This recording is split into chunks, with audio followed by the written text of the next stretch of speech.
Esselamu aleyküm değerli Müslümanlar. Camidə cəmaatlə namaz kılarkən özellikle de erkekler ilk safta hocaya en yakın olan kısımda özellikle fıkhı bilgisi daha iyi olan insanların durması şarttır. Yaşı fark etmez. Yaşı çok olabilir, az olabilir. Fakat buluğ yaşa yetişmiş birileri olsun gerek.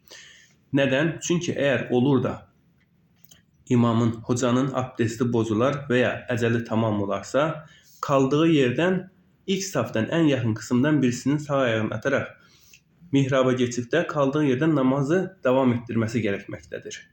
Ki hiç kimsenin namazı yarıda kalmasın, namazı bozulmasın. Eğer hocanın en yakın olan tarafında yani ilk safta hocaya en yakın kısımdan biri geçip namazı kıldırmazsa, devam ettirmezse cemaatin hepsinin namazı bozulur.